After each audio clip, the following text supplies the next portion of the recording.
حضرت امام مالک کہتے ہیں میں غریب کا بیٹا تھا. اکثر دین پڑھنے والے غریبوں کے بیٹے ہوتے ہیں.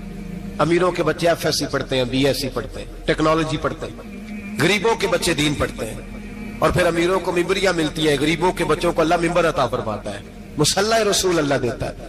حضرت سیدنا امام ابو مالک فرماتے ہیں میں غریب کا بیٹا تھا اور میری 6-7 بہنیں, میں اکیلا بھائی تھا.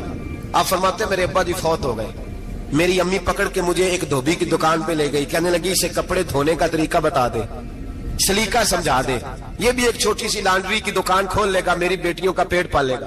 دھوبی کہنے لگا ٹھیک ہے, میں 2-3 درہم بھی دوں گا مہینے کے, اور جب کام سیکھ جائے گا تو تنخواہ بڑھ جائے گی. امام ابو مالک رحمت اللہ علیہ فرماتے ہیں میں بہنوں کے لیے روزی کمانے نکلا, میں بیوہ ماں کے سر پہ بوجھ اتارنے کے لیے نکلا, میں غربت کے عالم میں نکلا. رستے میں امام اعظم کا مدرسہ تھا. فرماتے میں وہاں چمکتے چہرے دیکھتا, لیکن اپنی غربت کو دیکھ کے میں آگے بڑھ جاتا, پریشان ہوتا کہ میں کیسے علم حاصل کروں گا. آپ فرماتے امام صاحب مجھے اکثر دیکھتے. ایک دن امام اعظم باہر نکلے, مجھے کھڑے ہوئے دیکھا تو قریب بلایا, سینے سے لگایا, ماتھا چوما. کیا نام ہے؟ میں نے کہا ابو مالک میرا نام ہے. کہا تمہیں پڑھنے کا شوق ہے؟ کہا بڑا شوق ہے. کہنے لگے چل آ جا پڑھا کر, آ جا مدرسے میں پڑھا کر. کہتے میں سارا دن وہاں پڑھتا, گھر سے کام کرنے آتا, سارا دن امام اعظم کے پاس پڑھتا رہتا. مہینہ آیا تو میری اماں کہنے لگی تنخواہ لاؤ. میں نے کہا امی جی تنخواہ تو وہ دے گا جو ڈیوٹی پہ جاتا ہو, میں تو پڑھنے جاتا ہوں. کہتے اماں گھر سے نکلی اور بڑے غصے کے ساتھ نکلی, کہنے لگی مولوی نے میرا بچہ خراب کر دیا, میرا بچہ خراب کر دیا. میں کام پہ بھیجتی تھی, اس نے کس چکر میں ڈال دیا؟ مسلوں سے بھی کبھی پیٹ بھرا ہے, کام بھی تو کرنے چاہیے نا. کہتے امام اعظم کے سامنے کھڑی ہوئی. امام صاحب بڑے امیر کبیر آدمی, اربوں خربوں پتی, اور پھر اتنے بڑے عالم فقیر, سارا بغداد, سارا کوفہ, سارا مصر سلوٹ کرتا ہے. بی بی آئی اور تیز جملے, عورتوں کا طریقہ ہوتا ہے. کہنے لگی مولوی تیری سفید داڑھی, تیرا اتنا نام, تجھے خیال ہی نہیں آیا میں بیوہ عورت ہوں, تو نے میرا بچہ خراب کر ڈالا, میری یتیم بچیاں روٹی کہاں سے کھائیں گی؟ مسلوں سے بھی کبھی پیٹ بھرا ہے؟ کہتی اتنے سخت جملے کہے پر قربان جاؤ امام اعظم سنتے رہے اور مسکراتے رہے. کہنے لگے میری غلطی ہے, میری غلطی ہے, میری غلطی ہے, بی بی بھول گیا تھا, غلطی ہو گئی. بی بی کہتی تیری امام صاحب سنتے رہے. جب غصہ اتر گیا تو کہنے لگے اماں تیرا غصہ اتر گیا ہے؟ اتر گیا ہے. کہنے لگے تیرا بیٹا بڑا نیک ہے, تیرا بیٹا بڑا لائق ہے, تو اسے پڑھنے دے. کہنے لگے چپ کر دے مولوی, یہ پڑھے گا تو میں روٹی کہاں سے کھاؤں گی؟ امام صاحب کہنے لگے مجھے بتائے گی تیرے گھر کا خرچہ کتنا ہے؟ اس نے ایک لفظ پہ 3 دینار کا, ایک روایت ایسی بھی لکھی ہے بزرگوں نے, کہنے لگی 40 درہم ہے. اور اماں کہتی میں نے جان بوجھ کے زیادہ بتائے, حالانکہ میں کناب کا خرچہ کرتی تھی, لیکن جب کھلا ڈلا کرے تو وہ والا خرچہ بتایا. میں نے کہا 40 درہم خرچہ ہے, تو دے گا؟ تو کہتے امام اعظم کہنے لگے اماں تجھے لینے نہیں آنا پڑے گا, پہلی سے پہلے تیرے گھر میں پہنچ جایا کریں گے, یکم سے پہلے آئیں گے. او بھائیو کہاں استاد ملتے ہیں, کہاں استاد ملتے ہیں, کہاں وہ لوگ ملتے ہیں جو دعائیں مانگتے, التجائے کرتے, پیار کرتے. گزر گیا وہ دور, اب تو سوٹ لینے کا دور ہے, مٹھائیاں لینے کا دور ہے, ہاتھ ڈلوانے کا دور آیا ہے. اب کون پوچھتا ہے؟ اب تو پوچھتے ہیں تو میرے لیے کیا لایا ہے. حضرت سیدنا امام اعظم ابو حنیفہ رحمت اللہ علیہ 1 دن نہیں, 2 دن نہیں, 4 دن نہیں, 5 مہینے نہیں, 20 سال تک, کہنا آسان, بولنا آسان, سننا آسان, 20 سال تک امام ابو مالک کے گھر میں خرچہ دیتے رہے, وہ پڑھتے رہے. اماں کہنے لگی تو میرے بیٹے کو لگا تو لیا ہے, تو پڑھ کے بنے گا کیا؟ حضرت امام اعظم فرمانے لگے بادشاہوں کے تخت پر بیٹھ کر بادشاہوں کے ساتھ کھانے کھایا کرے گا, ان کے ساتھ بیٹھ کے حلوہ کھائے گا, وقت آئے گا وہ دیکھے گی. کہتے ہیں میرے امام انتقال کر گئے, وقت بیت گیا. ہارون رشید نے مجھے بلایا بغداد میں اور کہا میں آپ کو چیف جسٹس بنانے لگا ہوں. کہتے ہیں میں خوشی سے سجدے کرنے لگا, میں چیف جسٹس بنا. میں نے اپنی اماں کو خط لکھا کہ اماں بغداد آ جا, تیرے بیٹے کو اللہ نے بڑی شان عطا کر دی ہے. فرماتے ہیں ہارون رشید کی بیوی بڑی اولیاء کی, علماء کی بڑی فرما بردار تھی, محبت کرنے والی تھی. اس نے حلوہ بنا کے بھیجا, کھانا بنا کے بھیجا. ہارون رشید تخت پہ بیٹھ کے کھانے لگا تو کہنے لگا امام صاحب آپ بھی یہیں آ جائیں میرے ساتھ. کہتے ایک کونے میں وہ بیٹھ گیا, ایک میں بیٹھ گیا, بیچ میں کھانا رکھ لیا. اتنی دیر میں میری اماں بھی پہنچ گئی. 2 لقمے کھائے تھے کہ اماں آ گئی. جب اماں نے مجھے تخت پہ بیٹھے دیکھا, ایک یتیم, ایک لاوارث, ایک بن باپ کا بچہ, وہ کل تک جو بہنوں کے لیے 4 دینار نہیں لا سکتا تھا, تخت پہ بیٹھ کے جب روٹی کھاتے دیکھا تو اماں تڑپ گئی, روئی, چیخیں ماری. میں نے کہا اماں کیا ہوا؟ کہنے لگی بیٹا مجھے تیرا استاد یاد آ گیا ہے, اس نے کئی سال پہلے کہا تھا اسے دین کا علم پڑھنے دے, اسے فقیہ بننے دے, یہ بہت آگے جائے گا. دیکھ آج اللہ نے تجھے کتنی شان عطا کی ہے. کہا بیٹا یہ کمال تیرا نہیں, یہ امام اعظم ابو حنیفہ کا کمال ہے, یہ ان کا کمال ہے جنہوں نے تمہیں یہاں تک پہنچایا. میرے بھائی اپنی پوری زندگی حضرت امام اعظم ابو حنیفہ نے. آج تو اساتذہ کرام, اساتذہ مجھ سے ایک ٹیچر کہنے لگے حضرت جی دل نہیں لگتا, بے سکونی سی ہے, کچھ بتلائیں.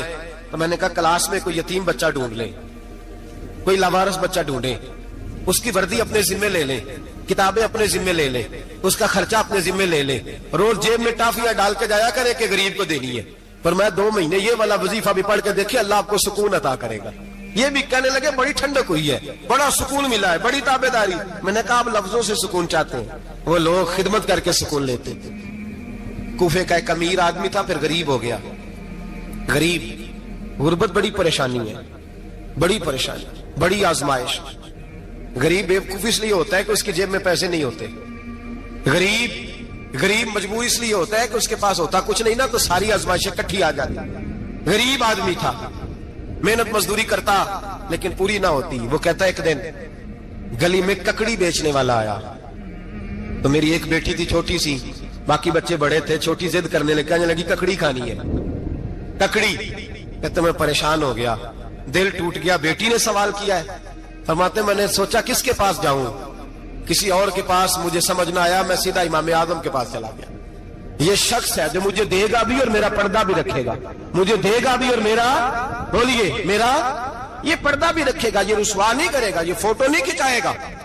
یہ فوٹو کھچا کے پہلے دن فیس بک پہ نہیں لگائے گا کہ میں غریبوں میں تھیلے بانٹ رہا ہوں. یہ اسی وقت اخبار والوں کو نہیں بلائے گا ایک تھیلا اور 6 اخباروں میں تصویریں. یہ اس طرح نہیں خیرات دے. حضرت امام اعظم کے پاس گیا تو فرماتے رش بہت زیادہ تھا, میں امام صاحب سے بات ہی نہ کر سکا. واپس آ گیا, امام صاحب نے بندہ بھیجا, فرمایا پتہ کر یہ بندہ کسی ضرورت کے لیے آیا تھا, رش کی وجہ سے بات نہیں کر پایا. کہتے واپس میرے پیچھے بندہ بھیجا, وہ میرے گھر تک آیا, گھر آ کے اس کو حالات کا پتہ چل گیا, واپس گیا. کہتے ہیں 3 تھیلیاں اشرفیوں کی بھر کے امام اعظم لائے اور خود آئے اور رات کے اندھیرے میں آئے, اور مجھے تھیلیاں دے کے نا تو میرے آگے ہاتھ باندھ دیے. میں نے کہا حضور ہاتھ کیوں باندھتے ہیں؟ آپ فرمانے لگے یار دکھ اس بات کا ہے کہ تو میرا پڑوسی تھا اور تیری غربت کا مجھے پتہ ہی نہیں چلا. تو میرے علاقے کا تھا اور میں نے سوچا ہی نہیں, میرا اپنا تھا, مجھے خیال ہی نہیں آیا. فرمایا معاف کر دے, میری شکایت نہ کرنا کہ یہ میری طرف توجہ نہیں کرتا. علم بھی تھا, عمل کا نور بھی تھا, تقوی کا حسن بھی تھا, غریب کی مدد کا جذبہ بھی تھا. آج لوگوں پر مال کا فتنہ سوار ہوتا ہے, سب پر نہیں لیکن زیادہ لوگوں پر. جیسے جیسے مال آتا جاتا ہے ویسے ویسے عقل بھی آتی جاتی ہے, ویسے ویسے سیانے بھی ہوتے جاتے ہیں. کہتے ہیں وہ بھی کمائے, وہ بھی کرے, میں تو ٹیکنیکلی بڑا ہوں, میں عقل مندی, میں بڑی نہ بہن کی فکر رہتی ہے, نہ بھانجوں کی فکر رہتی ہے, نہ رشتہ دار کی فکر رہتی ہے, نہ دائیں بائیں کچھ دیکھتے ہیں. لوگ جیسے جیسے پاورفل ہوتے جاتے ہیں, ہٹتے جاتے, کٹتے جاتے, امیروں سے گرانے لگتے جاتے, آگے کی طرف دیکھتے جاتے. امام اعظم ابو حنیفہ رحمت اللہ علیہ نے ساری زندگی پیار کیا, محبت بانٹی, علم, فقاہت, تقوی, روشنی. آج لوگوں کو علم ہوتا ہے پر علم کا نور نہیں ہوتا. ہمیں بہت ساری باتوں کا پتہ ہوتا ہے پر وہ باتیں ہمارے لفظوں میں ہوتی ہیں, ہم اس کے حسن سے آگاہ. اور اگر میں یہ کہہ دوں کہ ہمیں ان باتوں پر یقین کامل نہیں ہوتا, کہہ رہے ہوتے ہیں, ہم سمجھتے بڑی باتیں کرتے ہیں, لیکن ان باتوں کے پیچھے جو عمل کا جذبہ ہے وہ پھیکا ہوتا. امام اعظم ابو حنیفہ رحمت اللہ تعالی علیہ جتنے بڑے عالم تھے اتنا ہی بڑا خوف تھا اللہ کا, اتنا ہی بڑا خوف تھا. ایک آدمی کہتا ہے میں نے امام صاحب سے مسئلہ پوچھنا تھا, میں نے عشاء کی نماز امام صاحب کے پیچھے پڑھی. کتنی لوگ باتیں سنتے ہیں, اس کا اثر کتنا لیتے ہیں, لیکن امام صاحب رحمت اللہ علیہ کا طریقہ کیا تھا؟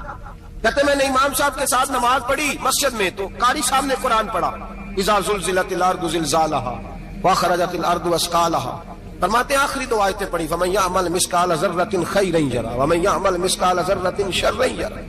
اللہ فرماتے ہیں میں قیامت کے دن تیرے ذرے ذرے کا حساب کروں گا. ذرہ برابر نیکی ہوئی تو تیرے سامنے آئی, ذرہ برابر گناہ ہوا تو تیرے کس کے برابر؟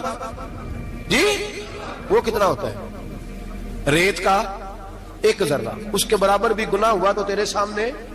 یہ اللہ کہہ دیا ہے, تو ایسا انشاءاللہ ہو کے رہے گا. اللہ ایک دفعہ دکھائے گا. دعا فرمائے اللہ ہمیں معافی عطا فرمائے, اللہ ہم سے درگزر فرمائے, اللہ ہمیں بخشے ہوئوں میں شامل فرمائے. یہ آیت امام صاحب نے سنی تو کہتے ہیں میں نمازی سارے چلے گئے تو امام صاحب بیٹھے اور یوں نہ اپنی داڑھی پکڑ لی, چراغ ٹمٹما رہا, کہتے ہیں داڑھی پکڑ لی اور امام صاحب بیٹھے. میں نے کہا کہ کسی محویت کے عالم میں ہے, سوچ میں, چلے میں تھوڑی دیر میں آتا ہوں. کہتے میں 2 گھنٹے کے بعد آیا تو امام صاحب ایسے بیٹھے ہیں داڑھی پکڑی ہوئی. میں نے کہا ٹھہر کے آتا ہوں. میں پھر 1-1.5 گھنٹے کے بعد گیا تو ویسے بیٹھے. کہتے ہیں تہجد کا وقت ہو گیا, میں مسجد میں گیا تو چراغ ٹمٹمانے لگا, ختم ہونے کے قریب آ گیا. امام صاحب بیٹھے ہیں. اب میں نے دیکھا کہ آنکھیں آنسوؤں سے بھری ہوئی ہیں اور اپنی داڑھی پکڑ کے کھینچ رہے ہیں اور کہتے ہیں یا اللہ تو اگر ذرے ذرے کا حساب لے گا تو ابو حنیفہ تو الجھ جائے گا. اے اللہ تو ذرے ذرے کے بارے میں پوچھے گا تو میں تو نہیں جواب دے سکتا. خدا بندہ اس طرح کر, میرے ان سفید بالوں پہ رحم کھا. اے اللہ میرے بڑھاپے پہ مہربانی فرما, مجھ سے نہ ذرے ذرے کا پوچھنا, میں بڑا کمزور ہوں, میں نہیں جواب دے سکتا. مولا مجھ سے درگزر والا معاملہ کر. کہتے تڑپ رہے امام صاحب. فجر کی اذان ہوئی تو امام صاحب نے دائیں بائیں دیکھا, میں پیچھے کھڑا تھا. میں نے کہا حضور ساری رات ہی گزر گئی, آپ ایک آیت سن کے پریشان رہے اور میں روزانہ 20 تقریریں سنتا ہوں, درجنوں حدیثیں سنتا ہوں, مجھے تو اثر نہیں ہوتا. آپ فرمانے لگے مجھے تیرے معاملے کا نہیں پتا, لیکن مجھے اگر تو نے دیکھ لیا ہے تو کسی کے ساتھ ذکر نہ کرنا مجھے. اور فرمانے لگے پھر تو نیک آدمی ہوگا, تجھے نہیں خیال آتا. تو میں تو جانتا ہوں من آنم کے من دانم, پتہ سارا ہے سردار نو کی دیا نا, میں تو جانتا ہوں نا, مجھے خبر ہے, لہٰذا میں نہیں حساب دے سکتا, تیرا نہیں مجھے پتا. جتنا میرے بھائی علم زیادہ اتنا خوف بھی. حضرت عبداللہ ابن مسعود فرماتے ہیں زیادہ باتیں کرنے والا عالم نہیں ہوتا, اللہ سے زیادہ ڈر جانے والا عالم ہوتا ہے. جو آدمی لمبی چوڑی گفتگو کرے وہ فقیہ نہیں, وہ اللہ سے ڈرنے والا نہیں, بلکہ جس کو وہ بات کرے تو تھوڑی کرے, ڈر کے کرے, خوف کے ساتھ کرے. اللہ کی خشیت جس کے دل میں ہو وہ بڑا عالم ہوتا ہے. حضرت امام اعظم ابو حنیفہ رحمت اللہ علیہ مالدار تھے اور اپنے مال میں سے حصے نکالتے تھے. امام صاحب فرمایا کرتے تھے میں نے چند 1000 درہم رکھ دیے. حضور کس لیے؟ فرمایا لوگوں کو قرضہ دینے کے لیے.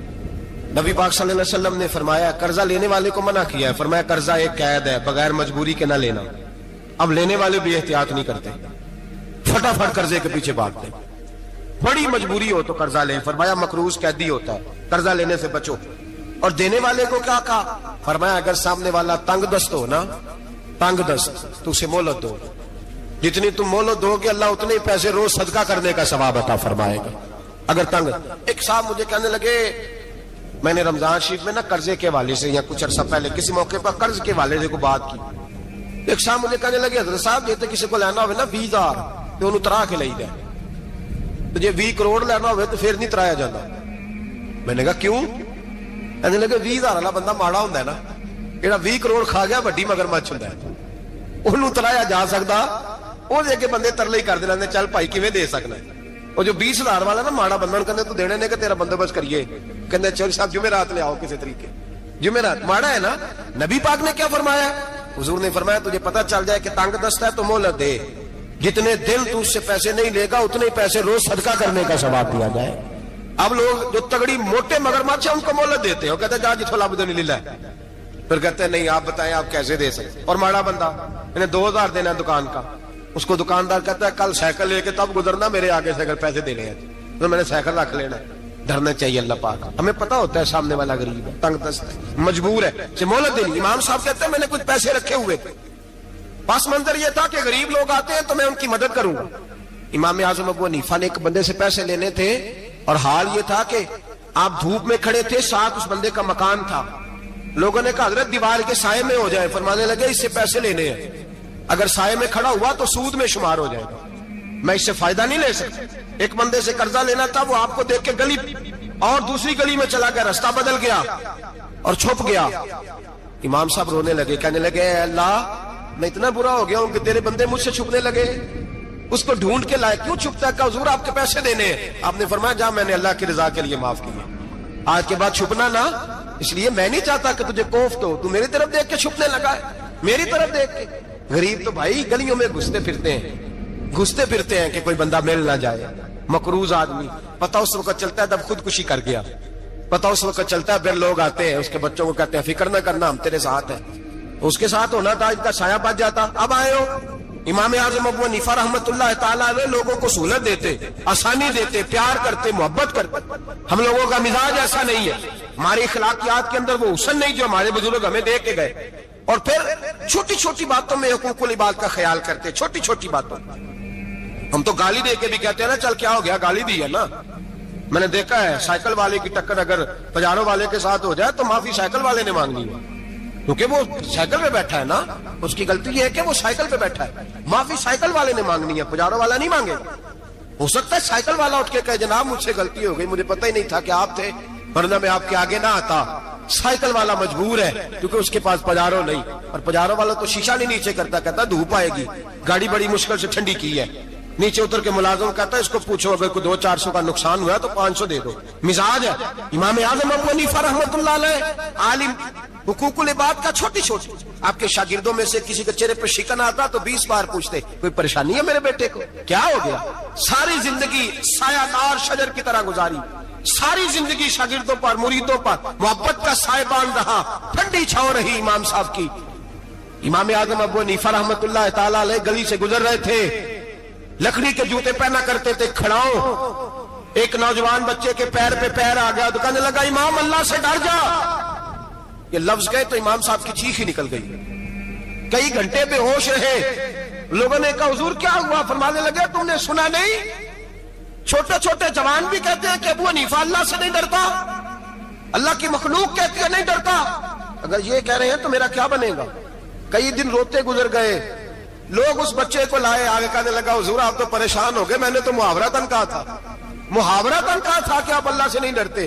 فرمانے لگے بیٹے مجھے محاوروں کا نہیں پتا, جب رب کے خوف کا نام آتا ہے تو جملے سیدھے میرے دل سے جا کے ٹکراتے, سیدھے دل سے جا کے ٹکراتے. گلی سے گزر رہے, لکڑی کے جوتے پہنے, کھڑاؤں, بارش ہے, کیچڑ ہے. ایک دیوار کے قریب سے گزرے تو تھوڑا سا کیچڑ اڑ کے نا تو دیوار پہ پڑ گیا. یہاں ٹرالی والا ساری دیوار توڑ جاتا ہے اور کہتا ہے چلو میں نے کون سا جان بوجھ کے کیا ہے. یہاں لوگوں کا گھر توڑ جاتے ہیں, کہتے ہیں چلو بتاؤ کتنا خرچہ آیا تھا. فوری طور پہ لوگ ماننے کو تیار ہی نہیں. امام صاحب کے پیروں سے, یہ باریکی سمجھے, یہ حقوق العباد کا مسئلہ ہے. جو جاننے والے ہوتے تھے ان کا یہ طرز زندگی تھا. کیچڑ اڑا پیروں سے اور ایک آدمی کی دیوار پہ پڑ گیا. امام صاحب کھڑے ہیں, سوچ رہے کروں تو کیا کروں. شاگرد صاحب کہ حضرت جی کیا پریشانی ہے. آپ فرمانے لگے میں نے اس کی دیوار گندی کر دی ہے, صاف نہ کروں تو بھی ظلم ہے, اور اگر صاف کروں تو دیوار کچی ہے. جب صاف کروں گا تو کچھ مٹی اتر جائے گی, تو کسی کے گھر کی مٹی اتارنا یہ بھی ظلم ہے. اب میں دو پریشانیوں میں الجھ گیا ہوں, کدھر جاؤں. کہا حضرت جی پھر. فرمایا اس کے دروازے پہ دستک دو. دروازے پہ دستک دی تو جو بندہ باہر آیا وہ مجوسی تھا, آگ کی پوجا کرنے والا تھا.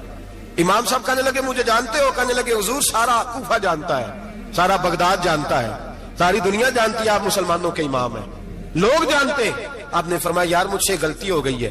وہ کیا؟ آپ فرمانے لگے میں اپنے انداز میں گزر رہا تھا, بوڑھا آدمی ہوں, خیال نہیں آیا, تھوڑا کیچڑ اڑ کے تیری دیوار پہ لگ گیا ہے. میرے بھائی یہ کوئی فرشتے تھوڑی تھے, یہی زمین پہ بسنے والے لوگ, احتیاط والے لوگ. ہم لوگوں نے پتہ نہیں اپنا مزاج اتنا سخت کیوں بنا لیا ہے. کتنے لوگوں کو لتاڑ کے, کتنی پگڑیاں اچھال کے, کتنے حقوق العباد ضائع کر کے بھی ہم اسی طرح کے مطمئن ہیں. کہاں سے تسلی لاتے ہیں ہم, کہاں سے اپنے آپ کو ٹھنڈک دیتے ہیں, کیسے اپنے آپ کو ہم سکون دے لیتے ہیں کسی کو تکلیف دے کے. کس طرح سکون کی نیند آتی ہے جب کوئی پریشان ہوتا, کیوں ہمارا دل پتھر ہو گیا. اعلیٰ حضرت فرمایا کرتے تھے جا کسی سے جا کے علاج کرا, تیرے سینے میں جو دل دھڑک رہا ہے وہ سخت ہو گیا, جا کسی سے جا کے اس کی دوائی کھا, مجھے خیال ہی نہیں آتا تڑپتے لوگوں کو دیکھ کر, جا کے علاج کرا, اگر ایسے ہی مر گیا تو حالات تیرے حق میں اچھے نہیں ہوں گے.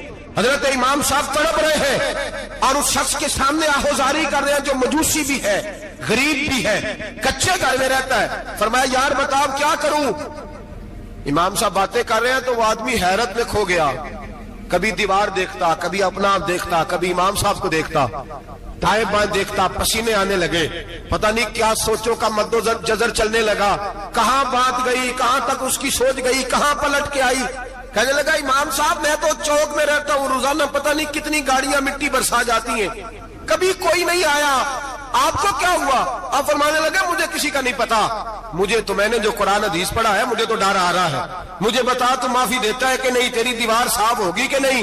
کہنے لگا حضور دیوار کو چھوڑے, پہلے کلمہ پڑھائے, میرا دل تو صاف کر دے.